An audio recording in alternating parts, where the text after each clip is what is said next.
Là, on est dans un petit coin, comment dirais-je, méditerranéen, français. Il y a des produits vraiment de...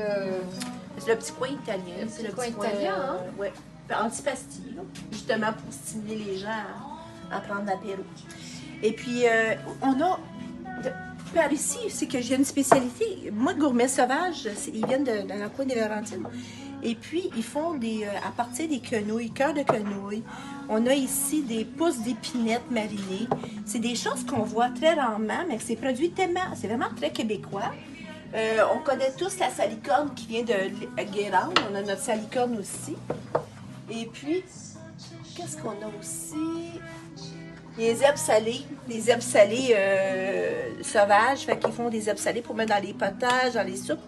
Mais les cœurs de quenouilles, c'est assez impressionnant. Ce que vous voyez dans les... Ben, c'est ça. Ce que vous voyez dans les fossés, c'est des grandes quenouilles. Ils prennent les cœurs de quenouilles et font avec ça. Moi, ça me... C'est un peu comme le cœur de palmier. Comme les cœurs de palmier ou comme l'asperge. Oui, c'est ça. Donc, tu mélanges ça en salade? Oui, oui, en salade. Tu peux le faire chauffer tout simplement avec un poisson, faire griller. Et puis, ça s'accompagne très bien. Ah, voilà, ben ça, on ne connaît pas les cœurs de quenouille en France. Non, mais ça, je pense que je vais vous en laisser un pour que vous puissiez goûter parce que c'est vraiment incroyable. Non, c'est vraiment des petits produits comme ça que la France devrait avoir chez eux. Voilà, pour découvrir aussi. Exactement, pour découvrir le Québec. Et on voit que tu as la maison Mare, hein, tu as pris nos cornichons. Oui, et puis pourtant, on sait qu'au Québec, on fait beaucoup de cornichons. Mais, la maison Marc, elle a une petite particularité. Moi, j'aime beaucoup le petit cornichon, extra fin, frais, croquant. Et en plus, quand on va voir l'histoire, Marc, qui est le papa, le fils qui a repris et tout, et qui s'est cueilli à la main, tout est fait à la main. Et après, j'adore, on adore, on appelle le smoke meat, pastrami, viande fumée. On met le cornichon souvent à la nette et tout. Mais moi, j'adore ce petit gros cornichon. Et oui, je sais, c'est très, très, très, très dispendieux. Alors, c'est en dollars canadiens quand même, hein? Oui, mais écoutez, c'est que nous, ici, on fabrique le cornichon. Donc, c'est comme quelqu'un qui arrive, c'est vraiment les connaisseurs. Puis, on n'achètera pas ça tout le temps. Moi, j'en ai parce que je suis à même. Et là, cette année, on fait ça, par exemple, ça, c'est extraordinaire. C'est le caviar de cornichon. Alors ça, on va goûter. Hein. Alors, tu nous as fait découvrir. Hein. Ça, c'est vraiment très, très bon. Et puis, mettre une petite biscotte en apéro, c'est délicieux. Vraiment délicieux. Écoute, on va tester. Ouais, ouais. Et là, tu as beaucoup de produits italiens, Manon. Hein? Oui, j'ai une petite panoplie. Là, on a la pâte d'entrée de gamme qu'on appelle Lumo, que monsieur, madame, tout le monde peut acheter et tout. Après, on a des spécialités un peu plus. Bon, ben, je pense que comme Pofilone, puis Flotea, c'est connu. Mais c'est des pâtes qui sont excessivement bonnes, peu de cuisson, comme une pâte fraîche. Durant les fêtes, là, on a commencé à recevoir des choses. Fait que la maison Cornan de Saint-Étienne. Exact. Donc, ça, c'est durant les fêtes, on les a. Et puis, mais on en rentre toujours des. Là, il y avait fait là que j'adorais énormément.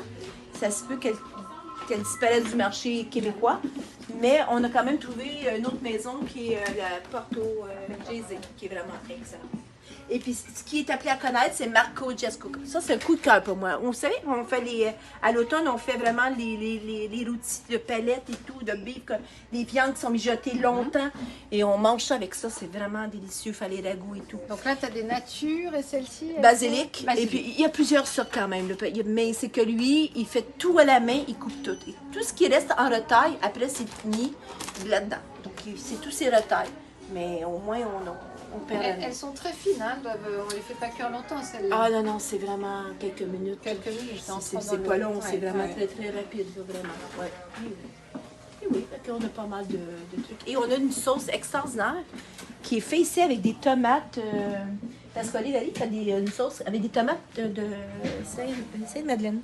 Donc, c'est vraiment une édition spéciale. C'est ça qui est intéressant parce que on a des beaux légumes et puis les chefs maintenant font de plus en plus des conserves et puis les cuisinent et puis on peut connaître le producteur. C'est ça qu'on veut, connaître le producteur. Moi, c'est ce que je veux partager à tous mes clients. De qui est le producteur en arrière de chacun des produits, c'est ce qu'on veut savoir. Donc c'est ça que tu fais quand tu viens 2 mois en Europe, c'est pour aller en Espagne, en Italie, en France, au Portugal, chercher tes produits. Des fois, j'arrive à l'improviste, puis bingo, puis des fois, je fais des belles découvertes. Donc c'est... on est très très impressionnés, Manon, parce que vraiment c'est C'est la caverne de Manon ici, hein, au-delà de... Et on retrouve tellement de bons produits, de bonnes choses, et tu nous as fait découvrir plein de choses. C'est vraiment très impressionnant de voir ça ici. On est bien content. Au Québec, bravo. Ouais, merci, j'aime ça. C'est la passion. Oui, les passions de Manon. Exact.